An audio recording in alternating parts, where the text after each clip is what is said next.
On se retrouve pour une vidéo lecture, on y va, c'est parti. Coucou, j'espère que vous allez bien. Je vous retrouve aujourd'hui en ce dimanche. Oui, j'ai décidé de filmer un dimanche pour les vidéos lecture. Donc je sais que vous êtes beaucoup à me les avoir demandé. Ça fait longtemps que je vous ai pas fait de vidéo lecture.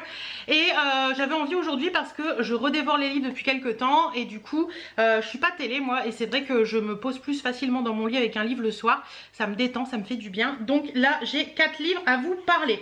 Je vous en ai parlé rapidement dans les vlogs, mais je voulais vraiment vous en reparler ici.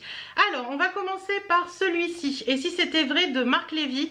Donc au niveau du synopsis, je crois qu'on dit: une histoire d'amour insolite et bouleversante qui a conquis le monde. Que penser d'une femme qui choisit le placard de votre salle de bain pour y passer ses journées, qui s'étonne que vous puissiez la voir, qui disparaît et réapparaît à sa guise et qui prétend être plongée dans un profond coma à l'autre bout de la ville? Faut-il lui faire consulter un psychiatre, en consulter un soi-même, ou tout au contraire se laisser emporter par cette extravagante aventure? Et si c'était vrai, une histoire tendre, une aventure pleine d'humour et de rebondissements. Fraîcheur et originalité chargée d'émotions et de rebondissements pour le magazine Point de vue. Alors, ce livre, il a un peu une histoire parce que je l'ai commencé au début où j'ai recommencé à lire. J'ai eu beaucoup de mal à rentrer dedans parce que j'arrivais pas à accrocher à l'histoire en fait. Je sais que beaucoup d'entre vous, quand je l'ai mis en story Instagram, m'ont dit que c'était un petit peu pareil pour vous. Vous n'arriviez pas à accrocher et tout, mais qu'il fallait que je m'accroche parce que franchement l'histoire était très belle. Donc on se retrouve avec Arthur, je crois de mémoire. Je sais plus, ça fait un des premiers que j'ai lu, celui-ci. Je crois que c'est Arthur. Alors le personnage principal c'est Lorraine et oui, c'est Arthur. Donc Arthur et Lorraine. Donc on se retrouve avec Lorraine au début du bouquin qui vit sa vie, qui travaille dans le milieu médical, etc. Qui vit sa vie, qui a un accident et qui tombe dans le coma. Et puis l'histoire retombe un petit peu après et on retrouve Arthur qui vit dans l'appartement de Lorraine et qui, comme on le dit à l'arrière, qui va tout d'un coup voir Lorraine dans sa salle de bain. Et il va se rendre compte qu'en fait, lui il peut lui parler, mais il peut pas la toucher vraiment. Et elle ne peut pas le toucher non plus. C'est compliqué parce qu'il se rend compte qu'en fait Lorraine n'est pas vraiment une vraie personne. Et que c'est plutôt l'âme ou le fantôme entre guillemets de Lorraine qui vit chez lui, qui vit chez elle, puisque c'était l'appartement de Lorraine avant. Et va en découler plein de choses. Et c'est totalement vrai quand on parle d'histoire d'amour insolite et bouleversante. Parce qu'on va se rendre compte que, sans vous raconter tout, qu'Arthur tombe petit à petit amoureux de Lorraine, amoureux de la personnalité de Lorraine, de la personne qu'est Lorraine, mais il peut pas la voir vraiment puisque Lorraine est dans le coma à l'autre bout de la ville, son corps est dans le coma à l'autre bout de la ville et son esprit est avec lui. Et c'est une histoire qui a été un petit peu spéciale à lire, j'avoue, mais qui m'a vraiment emportée à partir de, je vais dire, du tiers du livre. J'ai été emportée par l'histoire et j'avais qu'une envie le soir, c'était de me retourner dans mon lit pour finir ce livre. Mais franchement j'ai adoré ce bouquin. Il paraît qu'il y a une suite, alors je ne sais plus si l'une d'entre vous peut le redire en commentaire. Il paraît qu'il y a une suite, donc il faudra que j'aille voir ça et que je retrouve ça. Mais en attendant, celui-ci, si vous aimez ce style d'histoire un peu à l'eau de rose, etc., qui change un petit peu de ce qu'on lit habituellement, celui-ci il était juste génial. J'ai totalement adoré. Ensuite j'ai lu celui-ci, On se reverra, de Lisa Jewell. Alors, qui est cet homme assis sur la plage en pleine tempête sur le lieu d'un crime commis 20 ans plus tôt? Il n'a pas de nom, pas de manteau et a perdu la mémoire. Alice prend l'inconnu sous son aile et décide de l'héberger sans savoir qu'il va bouleverser sa vie à jamais. Au même moment, dans la banlieue de Londres, Lily attend en vain le retour de l'homme qu'elle vient d'épouser et dont la police tarde à signaler la disparition. Parviendra-t-elle à retrouver celui pour qui elle a tout abandonné?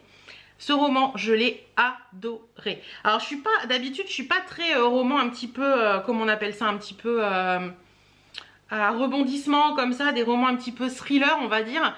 Mais bon, c'est pas vraiment un thriller, je pense pas que ce soit classé dans cette catégorie. Je pense pas.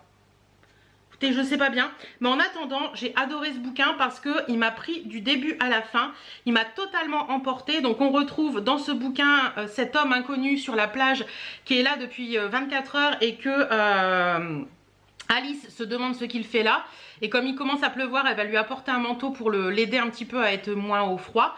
Et elle va être touchée par cet homme et elle va comprendre qu'en fait cet homme a perdu la mémoire. Donc elle va l'inviter chez elle. Alice qui a des enfants, qui vit seule depuis quelques temps, qui a décidé de partir d'une grande ville pour aller dans une ville près de la mer pour se ressourcer, pour se recentrer sur plein de choses.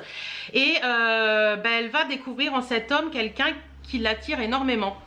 Et de l'autre côté de l'histoire, on a Lily. Lily qui, elle, attend le retour de son mari. Lily est une... je sais plus... polonaise, quelque chose comme ça, enfin dans des pays comme ça, des pays de l'Est, qui s'est mariée avec son mari très récemment et qui vit en Angleterre depuis peu. Et ils sont mariés, je crois, depuis 3 semaines, au moment où un soir, alors qu'il doit rentrer du boulot, son mari ne rentre pas.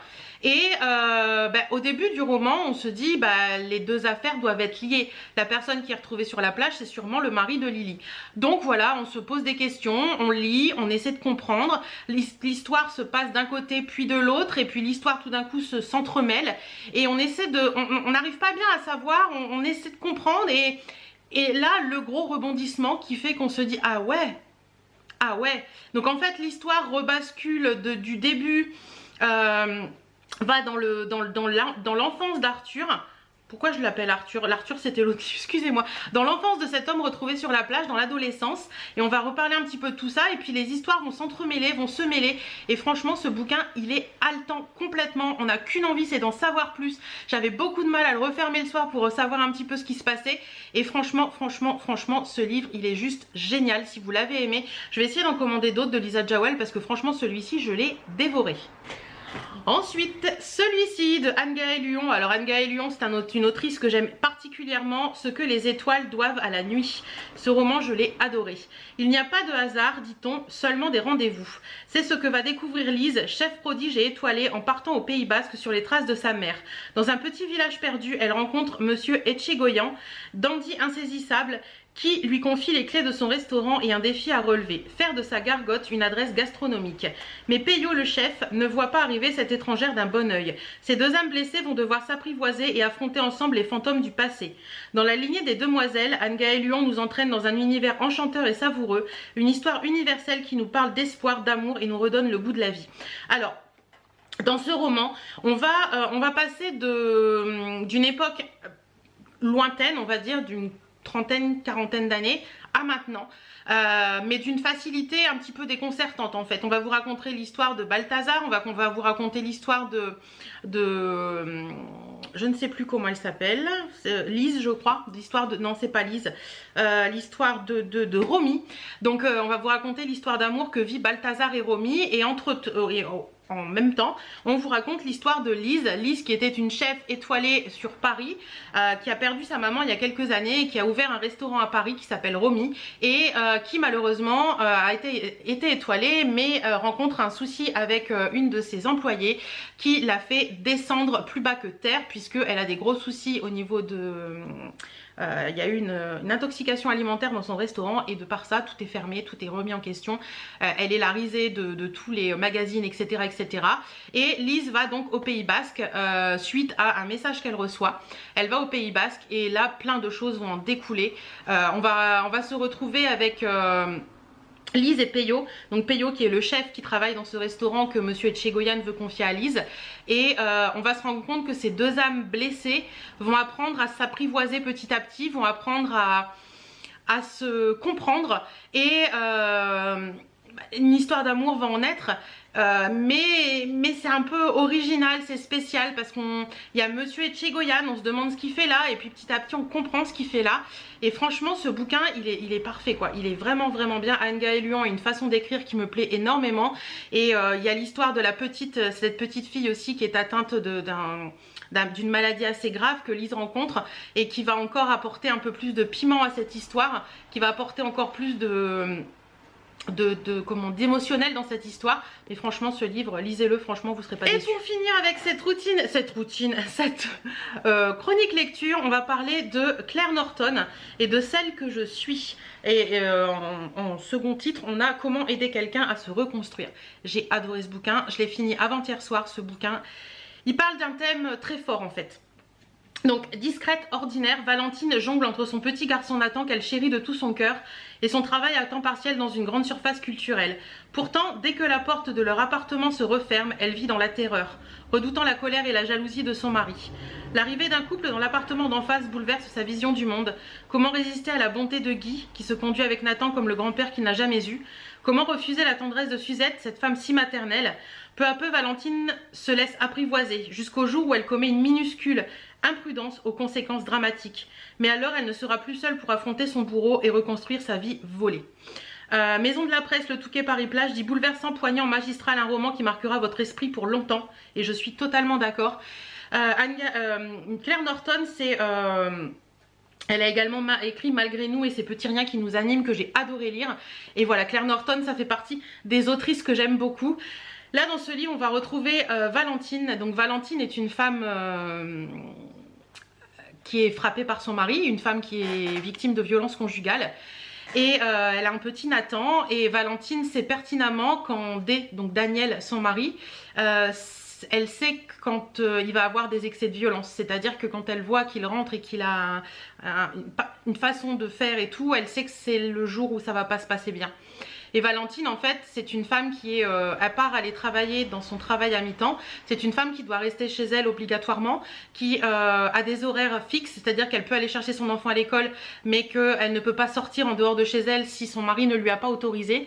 Et pour elle, ça lui paraît normal, puisque son mari l'a sauvée de Verdun, ville qu'elle ne pouvait plus voir. Elle était toute jeune à l'époque, elle avait 17 ans, et ils se sont rencontrés tôt, et elle l'a épousée, elle avait à peine 18 ans. Et pour elle, bah, c'est sa vie. Voilà, c'est sa vie qui est comme ça. Et pour elle, c'est normal. Son mari l'aime, il l'aime à sa façon. Et puis, bah, elle va rencontrer Guy et Suzette qui vont arriver dans l'appartement d'en face. Et là, il y a plein de choses qui vont découler de tout ça parce que Suzette va se rendre compte, enfin, Suzette va parler beaucoup avec Valentine. Valentine va se permettre d'aller chez Suzette à la sortie de l'école pour prendre le goûter avec Nathan, ce que normalement elle n'a pas le droit de faire, donc elle fait très attention aux horaires, très attention au retour de son mari pour ne pas le créer de soucis en fait, et savoir que bah, de toute façon s'il se rend compte de ça, elle va prendre sur la tête, désolée de dire ça comme ça mais c'est vrai. Et en fait on se rend compte que bah, ce livre dévoile vraiment, je suis émue en disant ça parce que c'est quelque chose qui me touche beaucoup. Ce livre dévoile vraiment le quotidien des femmes martyrisées par leur mari. Ça existe aussi dans l'autre sens, hein, les hommes martyrisés. Je sais que j'en ai déjà parlé, je m'en suis pris plein la tête à cause de ça, mais j'en parle encore actuellement parce que je sais que ça existe. Et je dois vous avouer que ce livre m'a beaucoup touchée parce que il reflète vraiment la réalité des choses. Ces femmes qui sont prises dans cet engrenage de la violence conjugale, qui n'osent pas en parler parce que pour elles c'est normal entre guillemets, et que par moment bah, y a un petit déclic qui fait qu'on se rend compte que bah, c'est pas ça la vie quoi, et qu'on ne doit pas rester dans ce côté dans ce côté là, mais que c'est difficile de s'en aller de tout ça parce qu'il y a plein de choses, parce qu'il y a Nathan, parce qu'il y a la vie, parce que bah, elle n'est pas indépendante financièrement, parce que tout ça. Et c'est vrai que c'était assez compliqué à lire parce que parce que ça touche beaucoup sur plein de points. Et je voulais vous lire un petit passage de la fin du livre, mais qui ne dévoile pas l'histoire, qui m'a... Quand je l'ai lu, je me suis dit, il faut que je le relise. L'autrice écrit « L'existence est ainsi faite de rencontres, de visages, d'histoires qui parfois se superposent, mais chaque vie est unique. Chacune d'elles a une valeur et toutes méritent d'être sauvées.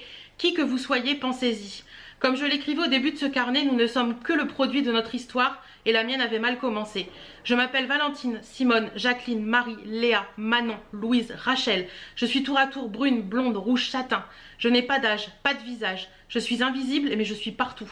Je n'entends plus rien des autres. Il suffirait pourtant d'une main tendue par un ami, d'un collègue, un voisin, pour que ma vie change, pour que les masques tombent. Car lorsque le mal vient de l'intérieur, le remède ne peut venir que de l'extérieur. Chacun et chacune d'entre nous a un rôle à jouer. Est-il seulement possible de récupérer un jour ce que la vie vous a confisqué? Je ne le crois pas. Mon innocence est loin derrière et il existe en moi une gravité qui restera ma dernière compagne de route, mais je vais vivre. Et vous voyez, ça m'a beaucoup touchée parce qu'en fait, on se dit par moments... Et on le voit dans ce bouquin que les voisins entendent des choses, mais qu'on se dit, bah ouais, mais bon, c'est la vie quoi. Ben non, c'est pas la vie. Quand on est, je pense, comment on dit, pas acteur, mais quand on se rend compte de violences conjugales, il faut pas se taire. Il faut pas se taire, il faut faire les choses, il faut essayer d'aider la personne. Même si c'est compliqué, je sais, même si c'est très compliqué, mais je pense qu'il faut pas se voiler la face et se dire c'est pas grave, ça va passer quoi. C'est trop encore de personnes actuellement, il y a trop de féminicides encore en France, il y a trop d'homicides encore en France, parce que je pense qu'on dit féminicide et homicide pour les hommes, ça existe, voilà. Et Franchement, lisez ce livre. Lisez ce livre parce qu'il fait relativiser sur plein de choses. Il fait réfléchir à plein de choses. Et je peux vous avouer que j'en ai été beaucoup bouleversée et que il faut le lire. Voilà.